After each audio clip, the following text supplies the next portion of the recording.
Hey, what's up, guys? It's just Jake Reviews, and behind me is a beautiful, well, not the best condition, Ford 1985 Ford F-250, and this is part of my new series I'm calling Tractors of Corona, because I can't do go out and do meet people and drive the fancy cars like I normally do because of Corona.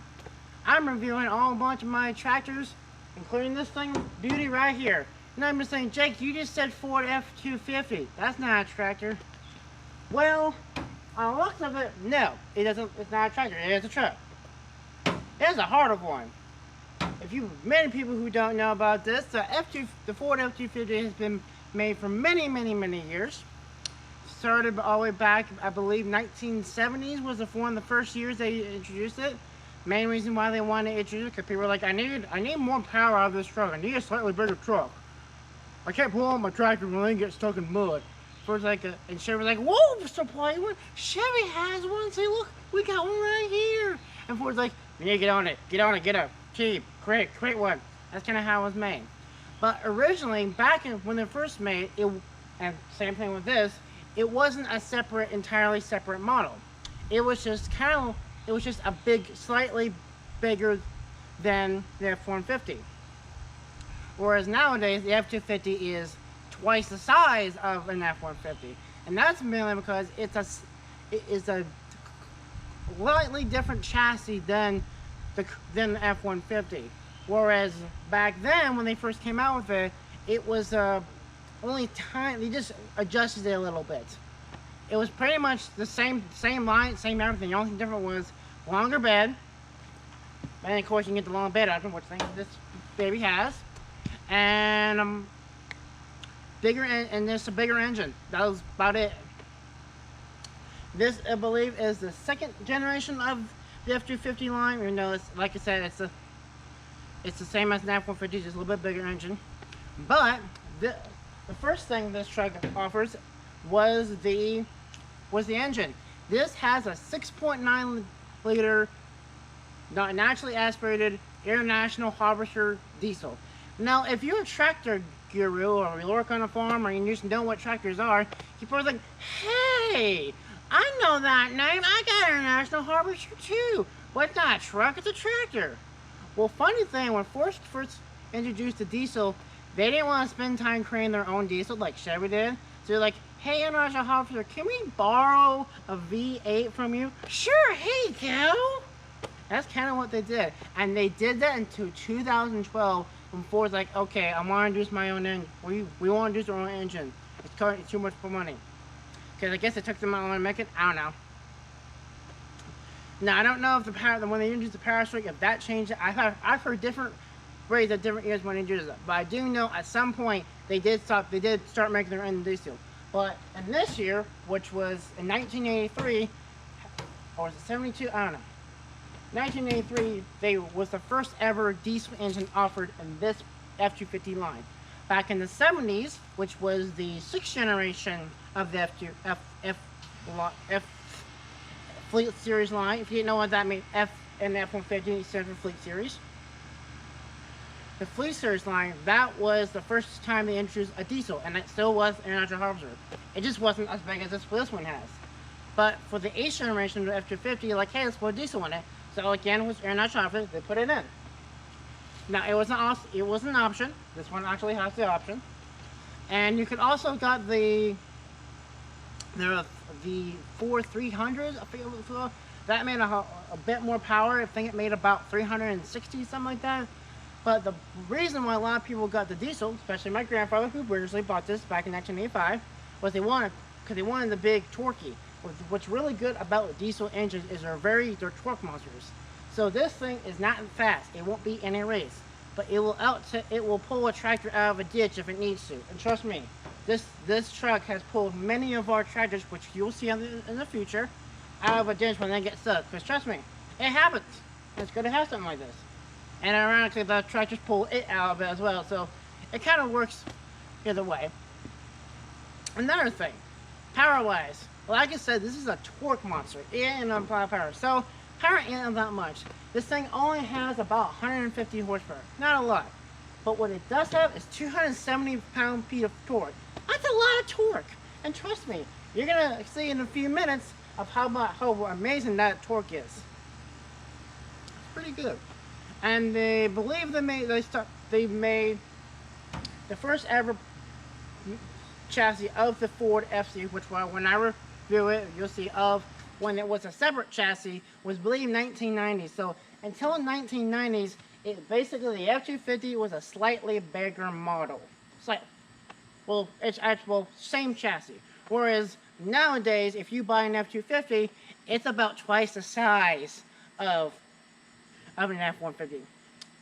Alright, without further ado, let's take a walk around the thing. Warning, it's not as pretty as all the other cars I usually do. I didn't have time to wash it, and well, we use it. It's a farm truck. It's really what it's made. Back in the 80s, trucks weren't made for work. They were workhorses. So, and this is what it's used for. So, without further ado, again, let's take a walk around. Alright, this here is the beautiful Ford F-250. I didn't feel like turning this thing around because this thing is ginormous. This has the long bed option, so it's a very, very long and very wide. So I didn't really feel like turning it around, and the reason why you're a little up because I don't want you to see the license plate because it's a pain to edit out. So again, without further ado, let's get it on it. You gotta love this rear end. One thing I really like about this generation, and I believe they did it for a good bit, but they stopped a while, I don't know why, is embossed in the bed and the lid is Ford. I absolutely love that. Obviously, the only way to get this now is to get a Raptor. So really, you pay 80 grand for just whereas back then, Ford didn't want to charge you again. They put it in anyway, which I really like.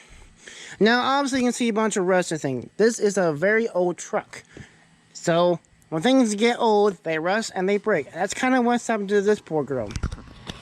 But it still runs. Why? Because of the engine, which I'm going to show you guys in just a few seconds. At your lights, pretty standard looking lights. One thing I really like about this is it kind of looks kind of modern. They really haven't changed that much until recently of actual light design, which is really cool. And for you to want to know, yes, they do work. As you can also say, that's as turn signals, and yes, it does not. That does not work. Yeah, funny thing. You got your red pinstriping, something they were doing back in the 80s. They were doing a bunch of goofy stuff in back in the day, so. But it's really nice. It really looks really good in a truck. I actually forget I had it, but it's pretty nice. You got your standard wheels and lug caps. Now, originally, these were the hubcaps for all four tires, but because this thing is so low, they fall off. So I believe that's one of the few wheels that still has them. You got your door, trim, and everything. It's a basic truck. This designates what size it is. It was also an F-350 of this era. Like I said, same size. Just actually, it had the same engine that's in this one. It just had a tiny bit more power. So if your engine is not a little rusty like mine is, you can probably tune it to make it the power the F-350 has. But I don't know. XL diesel, this badge is only on diesels, and XL, people are thinking, oh, that means it has a bunch of, it's extra big, right? No, XL is the base model. People who know Ford models, this is the base model. My grandfather didn't have that much money, so he wanted a diesel, but my grandfather knew how to get a deal, and this is what he got. Obviously, you can see the price coming off. Now, you could get a crew cab model, but my grandfather didn't think we need that. We don't. This thing is always big as it is enough, so glad he didn't get the 4. And here's what you probably see this thing a lot. You probably think, hey, my F-150 looks like that. Like I said, the same chassis. Literally, this is the same front end you'll find on an F-150, F-350, F-550. Well, they didn't make that, but you get the point. You got your 4 badge. Funny thing, the original badge, we actually do have the cover. It just came off, and funny thing, we didn't know that the actual badge was embodied into the steel. It's kind of cool. It's obviously paying off, but it's cool that it still says Ford. You got your tow hooks, I think that's what that is. I forget. Your bumper.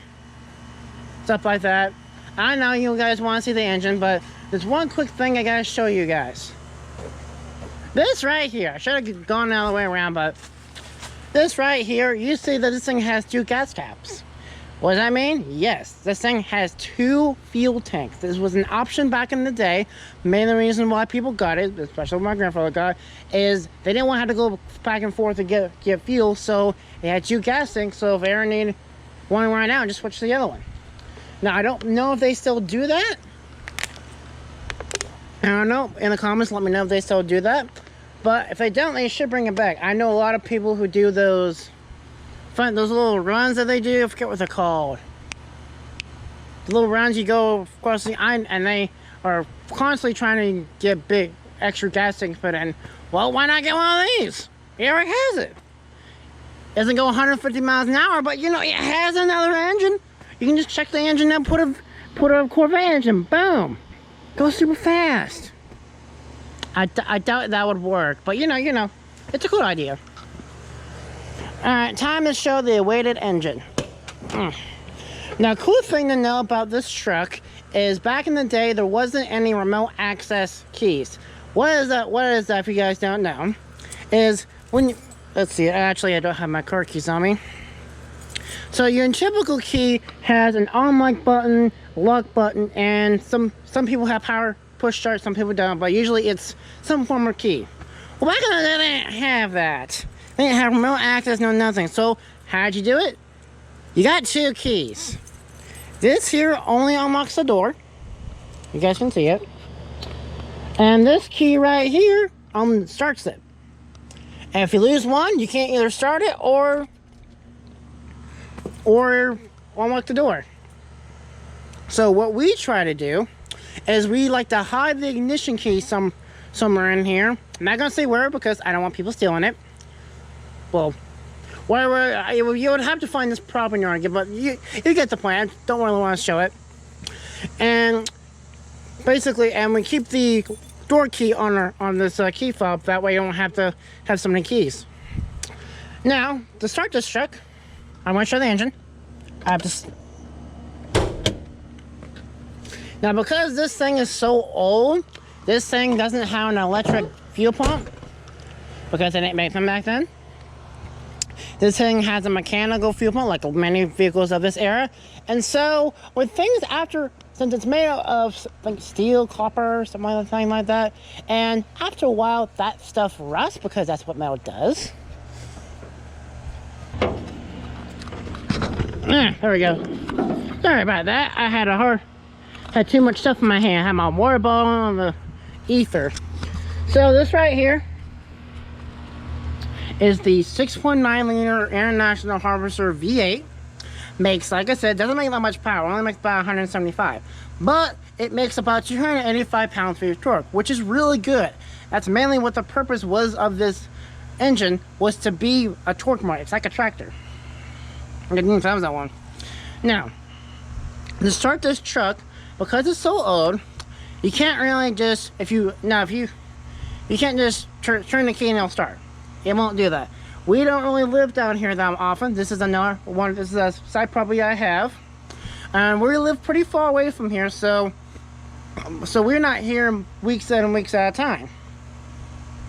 And so this truck just sits here, and because it has a mechanical fuel pump and that thing's all rusty, fuel can't really get to the engine to start it. So to start it, after being a while of sitting, we take this engine starting fluid. You can buy it on Amazon. Link in the description below. I'm just kidding. I don't have that. And then you just squirt this little area right here. This little, you see a little air stuff. And hold on. And you want to hurry, because you only have limited time. Open. And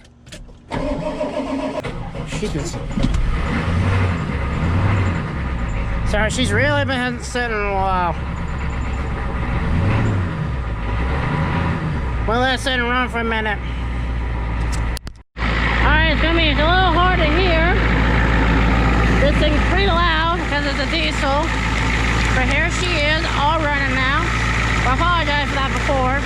She really did. Like I said, well, this thing just sits most of the time, so really, it needs a good bit of a push to wake up. But here she is, waking up, all ready to roll. So without further ado, let's hop in the interior where it's much quieter.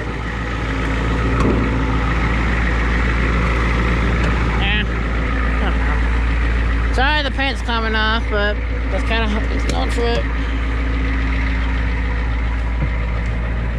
Alright, now we're in somewhere more quiet. Sorry about that. This engine's very, very loud. So, big thing about this truck, because this was back in the day, you didn't really have much technology. So, you got power windows. And since it's really hot, I hope you guys don't mind, I'm going to lower it down so I don't burn myself to death. And the cool thing about this is this turns out and you have a little bit of air coming towards you. Now this thing did have air conditioning, obviously you can see the vents, but because this thing is so old, it doesn't work. Well, it does, it just doesn't blow hot air, cold air, it blows hot air. So the heater works, just not the air conditioning. And you're thinking, oh, you can just fix that, right? Because this thing is old, it's gonna be not only expensive, it's gonna be kind of hard to find a part because, like I said, this thing's old. And so we just roll window down and go around. That's kind of what we do. Mileage, this thing has about 40,000 miles, which is very, very low for this kind of a truck. Like I said, we don't really drive it that much. We're not here that often, but when we do drive it and do get it and do stuff. This here is your gear shift. Back then, they didn't really do that little normal gift that most trucks do. This is, I believe, is called the tree branch method. This is automatic, so it's not the tree branch manual, but it is kind of the same feature, just an automatic. You have your brake right here, which you release with this thing right here. I'm not going to release it now because we're on a hill, but when you get started, I will release that.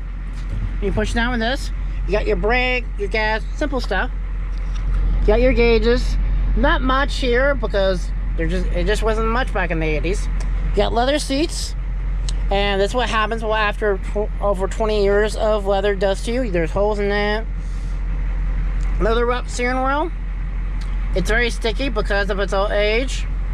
4-batch, gotta love that. One thing I really like about this age is this kind of style of wheel. This was a style back in the 80s, but also I believe a lot of tractors have something similar. This kind of reminds me of what tractor wheels, and this kind of is, this truck was made for people who own that kind of stuff. So I'm really glad how they did that. Now your horn is right here. They don't have a label, but your horn is right here.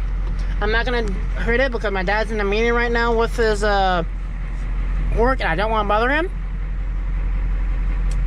And you have your radio, you got your air conditioning. Like I said, doesn't work. The radio sort of works. It's kind of iffy. It's like it's kind of really staticky and you can't understand a word it's saying. So I like to call it it's receiving a signal from space and some alien's trying to send me a message or something. That's kind of why I like to believe, but really you can't understand a word it says. And if you guys are wondering what's in this stuff, this is all my gear. I'm going to be taking some pictures of this and posting on Instagram. So if you're not following me on Instagram, be sure you hit me a follow. Description down below. Be sure to check it out. Just Jake Reviews. And that's about it. There ain't much. Like I said, this is an old truck. There ain't much on this truck. So without further ado, we're going to head out now and drive this sucker. Alright. Let's drive this car. Drive this F-250. If you're going on the road, you make sure you buckle, but I'm on my private property, so I don't need a buckle. Be sure you undo the brake. Make sure the brake on so it doesn't go anywhere. And you're gonna want, now if I need to back up, so do that. You take this thing with the tree, I call it the tree branch, pull it down, put it in the rear. And unlike most cars, you can do this without pushing the brake on. Whereas nowadays they have safety features. And turn them back up, it's going to be a little difficult because this thing is long. And not just that, it's as long as a whale and big and wide as a whale. That's what she said.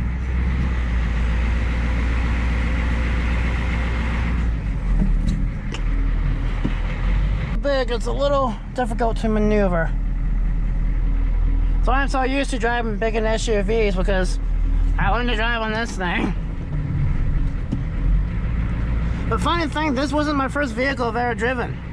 You're gonna see very soon if I haven't uploaded it yet. Not sure.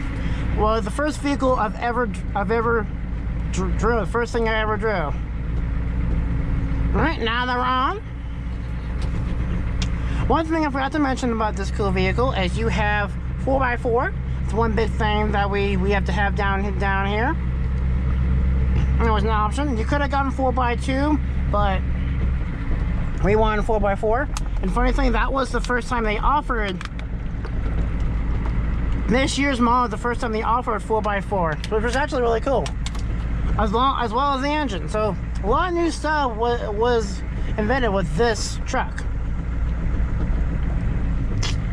So it drives like a tractor. It's safe. It doesn't really move on its own, which you'll see when I drive a tractor. Suspension is not the best because, well, it's old, and we have lots of bumps in the road, so that's kind of how it is. I need to give it some gas. Like I said, this thing is a torque monster. And we have an open field I'm going to be coming up and showing you guys. And I'm going to show you guys what it's like to floor this thing. Sorry about that, guys. Normally, you don't have to do that. Normally,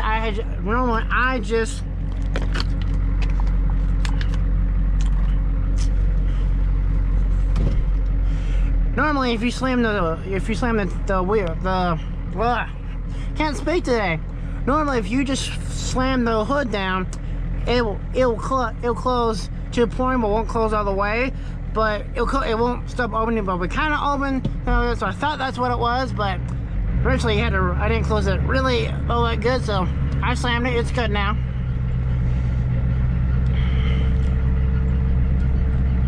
Yeah, I love this truck. I learned to drive on it, sort of. So a little trivia for you guys. This was the first ever motorized vehicle they drive on the road I ever drove and learned off of. The first moving, I guess, the automotive vehicle that's not ever was a tractor. It was actually a tractor. I learned to drive on a tractor, and you're gonna see it in a future video. I'm show you guys what was it like my first time driving that and all that. And cool thing about it, there's something cool thing about it I'm gonna share with you. It's gonna be a cool video. A little bumpy. We're about to get to a field, and it's gonna be show you guys the torque monster. I don't want to go too far with this because, well, two things: battery, and you guys are only allowed. I'm sure you guys don't want to watch 14-minute long video of me just driving in a forest. Well, if you guys like that, I'll make a video on that, but I doubt most people do. You'll see how much this thing can tell. But if you want to know if this thing can pull more than your brand new F-150, yes. Yes, it can. And yes, it will always probably pull more than your F-150, no matter if yours is from the future, unless you supercharge it. Alright, we're on sort of level ground. Let's get a little bit more level ground. And I'm going to show you guys the torque.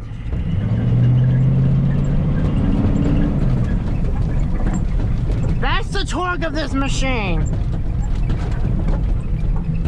This thing is a big, mean machine. It is not fast in any day, but this thing will pull. And pull and pull and pull until you let go. There is a limit to it, yes, but on here on the farm, there's almost no limit to this thing. That's really what we like about it. We have a big Tex trailer that weighs about 1,600 pounds when it's full of trees and stuff. The F-150, my dad's F-150 can pull it when it's not loaded. When it's loaded, we gotta give this big girl. She is indeed a worthy truck to have. We've owned this thing for over 20 years, and I just love it. It has had some work done to it, but not much. This thing is pretty reliable. Back in the day, Ford made these trucks extremely reliable because, like I said, we use them on the farm. If this thing is constantly ringing, that's not really good, huge for farm work. You need something that works most of the time and gets work done. That's a lot of what this thing was used for. And one reason why Ford partnered with Aeronautics Shropshire was that reason. They wanted to keep this thing to last as long as possible. And here it is. This is 2020, and it still runs and drives with very little work done to it. That's kind of what I love about this truck. Future trucks had problems because Ford was trying new things, but that's kind of what they do. Nowadays, you can't have an F-250 too long. Usually it's gas, and the diesel will last a lot longer, but I doubt it lasts as long as this best girl. That's kind of what I like about it. It's a really gem. So, I hope you guys enjoyed this video. Be sure to give it a like and subscribe. Be sure to turn on notifications bell because I'm posting these reviews every other week, calling it Tractors of Corona. Now, this ain't a tractor, but like I said before, it pretty much is a tractor. Even though it's in the truck platform, this is pretty much a tractor. So, thank you guys for watching, and I'll see you guys next video.